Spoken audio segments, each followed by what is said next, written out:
ગુજરાતમાં બજેટને લઈને સૌથી મોટા સમાચાર। રાજ્ય સરકાર બજેટમાં મહત્વની જાહેરાત કરશે। ઇકોનોમિક ઝોન બનાવવા પર સરકારનું ફોકસ રહેશે। રાજ્યમાં અન્ય 4 ઇકોનોમિક ઝોન બનશે। સુરતની તર્જ પર સ્પેશિયલ ઇકોનોમિક ઝોન બનાવવામાં આવશે।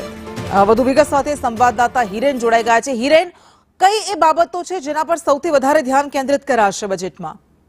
ખાસ માળખાગત સુવિધાઓ અને ઇકોનોમીની દ્રષ્ટિએ બુસ્ટઅપ મળે તે હેતુથી દેશભરમાં જે સુરત અને સહિતના 4 મુખ્ય ઇકોનોમિક ઝોન છે એ જ પ્રકારે જેમ કેન્દ્રએ બજેટની અંદર જોગવાઈઓ કરી છે એ પ્રકારે ગુજરાત સરકાર પણ સુરત ઇકોનોમિક ઝોન છે એ જ પ્રકારના ગુજરાતના અન્ય ઝોનની અંદર પણ આ પ્રકારના ઇકોનોમિક ઝોન છે તે ઉભા કરવા માટેની જોગવાઈઓ અને જાહેરાત કરશે, જેથી કરી અને ઇકોનોમી બુસ્ટઅપ થાય, નવા ઉદ્યોગો આવે, ઉદ્યોગોને લાભ મળે તે હેતુથી પણ આ બજેટની અંદર જોગવાઈ કરવામાં આવશે। આ ઉપરાંત ગુજરાત એક એવું રાજ્ય છે કે ટુરિઝમ ક્ષેત્રે ઘણો વિકાસ અહીંયા થયેલો છે, પરંતુ ટુરિઝમના આધારે ઇકોનોમી કેવી રીતે વધારવી એના પર ફોકસ કોઈ નથી કરવામાં આવ્યું સીધી રીતે, તો એ બાબતને પણ આ બજેટની અંદર આવરી લેવામાં આવશે। ઇવેન્ટ બેઝ ટુરિઝમ વિકસાવવા માટેનું પણ આયોજન આની અંદર કરવામાં આવશે એ પ્રકારની માહિતી મળી રહી છે।